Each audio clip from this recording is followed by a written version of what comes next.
주식을 함에 있어서 내 포트폴리오에 있는 종목, 즉 기업이죠. 그 기업을 최소한 이 정도는 체크해 봐야 되지 않을까. 그런 부분들을 오늘 하나하나 한번 짚어보도록 하겠습니다. 사람도 체력이 좋은 사람이 있고 체력이 좀 약한 사람이 있죠. 마찬가지로 기업도 기본적으로 체력이라고 표현을 하겠는데, 체력이 좋은 기업이 있는 반면에 체력이 또 약한 기업들이 있습니다. 우리는 될 수 있으면 우리 포트폴리오에는 그 체력이 좋은 그 기업들 위주로 우리가 주식을 한다면 손실보다는 수익을 낼 수 있는 기회가 더 커지겠죠. 그래서 기업의 체력, 그 부분에서 최소한 이 정도는 체크해야 되지 않을까, 이 정도는 알고 있어야 되지 않을까 하는 부분들만 오늘 설명을 드리도록 하겠습니다. 먼저 국내는 뭐 여러 증권사가 많이 있는데, 저 같은 경우는 이제 키움증권을 씁니다. 키움증권에 들어가시면 투자정보에 기업 분석이라고 있어요. 기업도 있고, 여기에 지금 저 같은 경우는 항상 이렇게 띄워서 보고 있습니다. 이 섹터 안에 들어가면 어떤 기업에 대한 어떤 여러가지 정보들을 많이 보여주고 있는데요. 이 중에서 우리가 물론 다 보고 다 판단을 하고 다 이해를 한다 그러면 물론 좋겠지만, 또 우리 직장도 다녀야 되고 사회생활도 해야 되고 뭐 술도 한 잔씩 먹고 다녀야 되고 하잖아요. 이게 다 알 필요는 없어요. 하지만 이 중에 최소한 이 정도는 체크를 해야 되지 않을까. 내 포트폴리오에 이 종목이 담겨 있다면 그 기업에 최소한 이 정도는 봐야 되지 않을까 하는 부분들만 한번 체크를 해보도록 하겠습니다. 위에서부터 하나하나 한 번씩 체크해 나가 보도록 하겠습니다.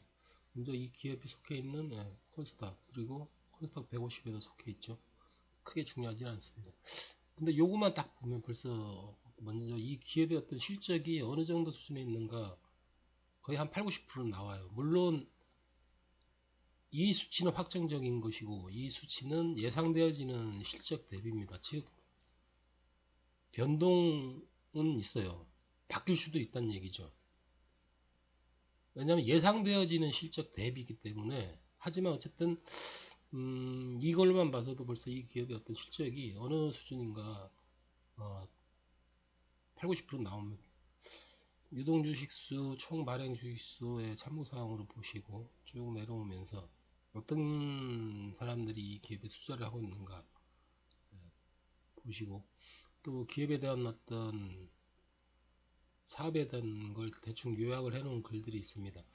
이 글들의 여기는 많은 부분들이 포함이 되어 있질 않아요. 많이 부족한 면들이 있는데, 더 자세한 걸 알고 싶으면 우리가 구글이나 뭐 네이버라든가 이런 데서 이 기업의 이름만 치면 요즘 일어나는 어떤 뉴스 포함해서 신사업 하는 것까지 뭐 여러 가지들이 많이 나옵니다. 그런 데서 더 이 기업의 어떤 사업을 찾아볼 수가 있고요.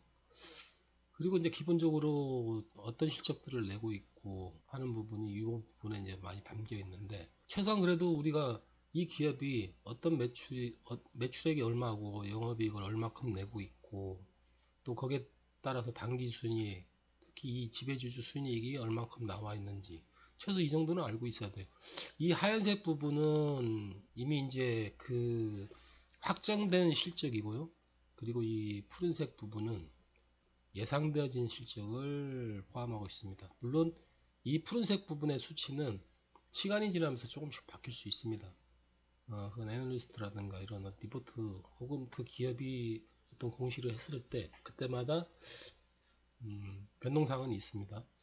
그리고 또 봐야 될 게, 최소한 그 기업이 얼만큼의 자본금을 갖고 있고 그 자본금 대비 부채가 얼만큼 있고 회사에 얼만큼의 현금성 자산을 쌓아놓고 있는지, 이 정도는 또 봐야 되지 않을까요? 그 기업의 어떤 기초 체력 중에 하나겠죠. 얼만큼 빚을 지고 있고 또 얼만큼의 돈을 갖고 있는지. 그래서 최소한 부채 비율, 유보율 정도는 체크를 해보셔야 될 것 같아요. 그리고 이제 물론 주식하시는 분들의 어떤 기준점 중에 큰 비중을 두고 보는 그 포인트들이 다 다를 수 있습니다. 근데 저 같은 경우는 이 EPS를 많이 중요하게 생각을 하고 있어요. 물론 이 계산하는 방법 혹은 뭐 이건 물음표 누르면 나오지만 뭐 네이버 찾아봐서 알 수도 있고요. 차후에 혹시 시간이 되면 한번 얘기를 하고요. 왜 EPS가 중요하냐면 저 같은 경우는 이 EPS를 근거로 이 PR도 산출이 되고 또 목표치도 설정할 수가 있어요. 근데 이제 이 EPS라는 건 이 위에 있는 지배주주 순이익을 거의 토대로 저 EPS 가격이 나오는 거거든요.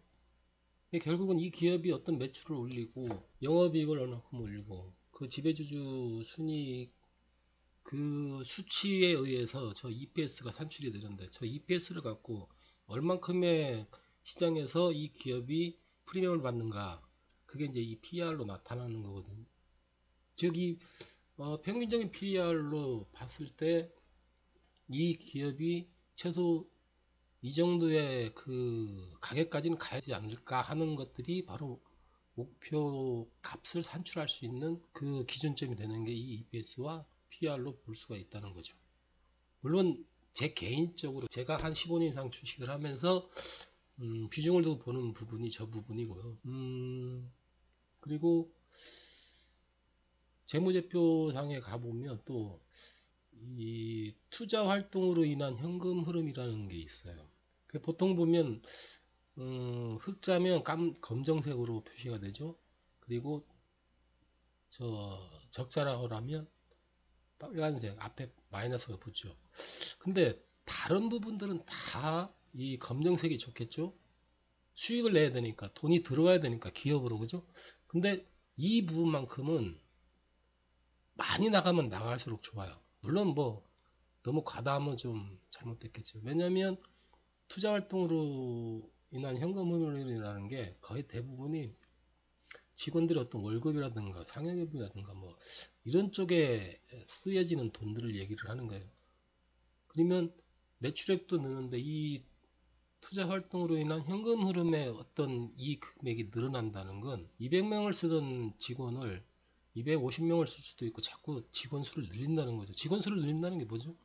바쁘다는 거예요. 그죠? 그 기업이 사업을 함에 있어서 지금 어딘가에서 자꾸 그 기업이 만드는 제품들을 요구를 하고 있는 거예요. 그래서 시간이 없으니까 사람을 더 많이 늘려서 직원 수를 많이 늘려서 계속해서 지금 제품을 만들고 있다는 그렇게 볼 수도 있는 거죠. 최소한 우리가 주식을 하면서 이 기업이 어떤 기업이고 어떤 체력을 갖고 있는지 이 정도는 봐야 되지 않을까. 그런 부분에서 오늘 최소한 봐야 할 부분만 한번 체크를 했습니다.